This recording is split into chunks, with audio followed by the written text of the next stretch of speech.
Hello guys, हम लोग जा रहे हैं मेला में पूरा फैमिली के साथ। हम लोग का घर से बहुत दूर है मेला। जाते जाते 2-2.5 घंटा लग जाता है, इसीलिए अभी ऑटो से जा रहे हैं। ये देखो रास्ता, देखो ना कितना सुंदर सा नजारा है। अभी टाइम हो गया 4:30, 2-2.5 घंटा लगता है तो मेला पहुंचते पहुंचते शाम हो जाएगा। फाइनली गाइस मेला में पहुंच गया। मेला में पहुंचते गेट के सामने देखो कितना सुंदर सुंदर फ्लावर लेके बैठा है, और भी बहुत कुछ है फ्लावर के साथ। पूरा डिटेल्स में दिखाऊंगा, A to Z दिखाऊंगा। हमारे साथ बने रहे और हमारा वीडियो देखते रहे। इस दृश्य में यही समझाया है कि जब कंस ने वासुदेव और देवकी को कारागार में बंदी बनाकर रखा था और उनकी 7 संतानों को मार दिया था कंस ने, तब भगवान विष्णु कारागार में आए और बोला माता देवकी को, हे माता, मुझे आपके संतान के रूप में स्वीकार करें।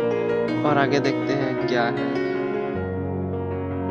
ये समझाया कि जब श्री कृष्ण का जन्म होने वाला था तब कारागार के सारा पहरादार अपने आप सो गए थे और मौसम भी बहुत धूम मचाया था और बारिश बहुत तेजी से हो रहा था। और उसके बाद जब श्री कृष्ण का जन्म हुआ था तब कारागार के सारे दरवाजा अपने आप खुल गए थे और वासुदेव और देवकी का हाथ करिया भी खुल गए थे। तब वासुदेव और देवकी ने सोचा गोकुल में अपने नंद मित्र के पास उसे सो रहे। इसमें यही समझाया कि जब वासुदेव ने श्री कृष्ण को गोकुल ले जा रहा था तब सामने एक नदी मिला। मथुरा और गोकुल के बीच में एक बड़ा नदी है, उस नदी का नाम है जमुना। कोई भी व्यक्ति मथुरा से गोकुल जाना चाहता है तो जमुना पार करना ही होगा। वासुदेव ने सोचा इतना बड़ा नदी कैसे पार करेंगे, और तेजी से बारिश भी हो रहा था, जमुना में बाढ़ आया हुआ है। तब वासुदेव ने नारायण का नाम लिया और जमुना पार होने का निश्चय किया। श्री कृष्ण को एक टोकरी में उठाया और पार होना शुरू किया। जब पार हो रहा था तब बारिश भी हो रही थी और उधर श्री कृष्ण टोकरी में भीग रहा था। तब शेषनाग उसे पीछे से आके उसे बारिश से बचाया। और आगे देखते हैं। इसमें यही समझाया है कि भगवान श्री कृष्ण की माँ देवकी के सात्विक गर्भ को जोगमाया ने ही बदलकर रोहिणी के गर्भ में पहुंचाया था, जिससे बलराम का जन्म हुआ था। और जोगमाया ने यशोदा के गर्भ से जन्म लिया था।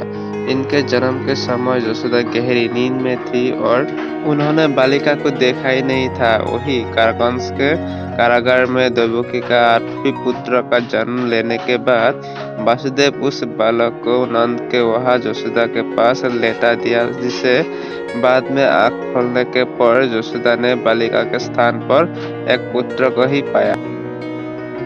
इसमें यही समझा है कि जब श्री कृष्ण जन्म के बाद मैया यशोदा ने श्री कृष्ण लेके खेल रहा था, प्यार कर रहा था, तभी श्री कृष्ण मन ही मन बहुत खुश हो रहा था।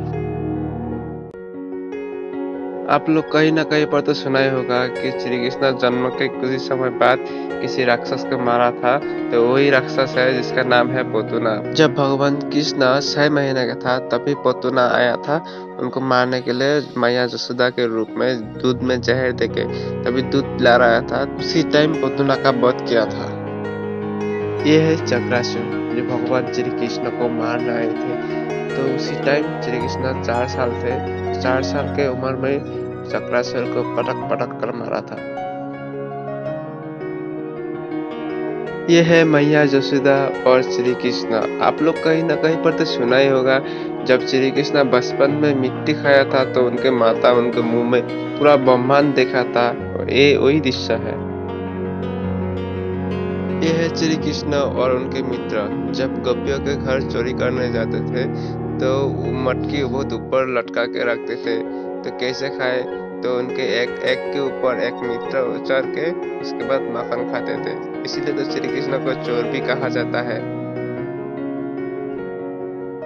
यह है श्री कृष्ण, राधा और उनकी गोपियां जब श्री कृष्ण बांसुरी बजा बजा के रासलीला करते थे। ये है मामा कंस। श्री कृष्ण ने 16 साल की उम्र में कंस का वध किया था और उनके माता देवकी और पिता वसुदेव को कारागार से मुक्त किया था। कंस ने खुद अपने पिता उग्रसेन को बंदी बनाकर कंस ने राजा बना था। उसके वध के बाद श्री कृष्ण ने महाराज उग्रसेन को फिर से राजा बनाया। यह है द्रौपदी, पांचाल राज का द्रुपद कन्या, जिसका नाम है द्रौपदी। इसे यज्ञसेनी भी कहते हैं, इसीलिए क्योंकि पांचाल राज ने यज्ञ से उसे प्राप्त किया था। 5 पांडव का पत्नी जिसका वस्त्रहरण किया था धृतराष्ट्र पुत्र दुर्योधन उनका पास पतियों की आंखों के सामने, क्योंकि उन लोग कुछ नहीं कर पाए, क्योंकि वो लोग धर्म से बंधा हुआ था। इसके बाद श्री कृष्ण ने उसको द्रुपद कन्या को बचाया पांचाल। ये है भगवान बुद्ध। उनका जन्म का समय उनका नाम सिद्धार्थ था और गौतम कुल में जन्म लिया, इसलिए उनका गौतम भी कहलाता था। भूत पूरा परिवार छोड़ के जब तपस्या करने गए जंगल में पीपल का पेड़ के नीचे, उसके बाद सिद्धार्थ से गौतम बुद्ध बन गए। ये है अहिल्या और ऋषि विश्वामित्र और उनके दो शिष्य श्री राम और लक्ष्मण। अहिल्या थी ब्रह्मा का मानस पुत्री। उन्होंने ऋषि गौतम के साथ विवाह कराया था। अहिल्या बहुत रूपवान थी। देवराज इंद्र भी अहिल्या को देखते हुए मोहित हो गए थे, इसीलिए देवराज इंद्र ने अहिल्या को विवाह करना चाहती थी, लेकिन ब्रह्मा ने गौतम ऋषि के साथ विवाह करा दिया। देवराज इंद्र को आया क्रोध। एक दिन जब ऋषि गौतम ने अपने कुटिया से बाहर गई नहाने के लिए, तो उसी टाइम देवराज इंद्र ने ऋषि गौतम के रूप में आके उस अहिल्या के साथ गलत किया। उसी समय ऋषि गौतम ने आके देखा और अहिल्या को पत्थर होने का दिया श्राप। त्रेता युग में जब श्री राम पत्थर में अपना चरण स्पर्श किया, तभी अहिल्या ने अपना स्वरूप वापस मिला। इस चक्री में मैं उठ नहीं सकते। मैं उठूं तो मेरा शहर पूरा घूमते हैं। कौन कौन उठ सकते हैं कमेंट में बताना।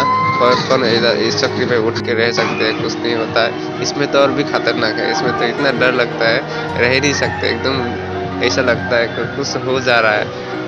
कितने प्रकार का खेलना, कितने प्रकार का झूलना, बहुत कुछ है मेला में। इतने सारे कुछ है और आदमी भी इतना ज्यादा। मैं आदमी को पकड़ कैमरा नहीं किया, लेकिन आदमी भी बहुत ज्यादा है। इतना भीड़ है। देखो इधर कितना अच्छा अच्छा और क्या क्या बना के रखा है, टॉय बना के रखा है मिट्टी से। देखने में कितना अच्छा लगता है। देखो कोई कृष्णा है, कोई प्रेमिका है, कोई साईं बाबा है, कोई देखो राधा कृष्णा है, एक साथ माँ दुर्गा है। बहुत सारे हैं। इसे देखने में बहुत अच्छा लगता है। ये देखो इधर देखो राक्षस, देखो कितना बड़ा राक्षस है गेट के सामने, और अभी साउंड भी करते हैं। उधर बॉक्स लगा के रखा है, तो नीचे से कोई जाता है तो साउंड कर रहा है। आज के लिए अभी bye bye guys, take care. मिलते हैं नेक्स्ट ब्लॉग में।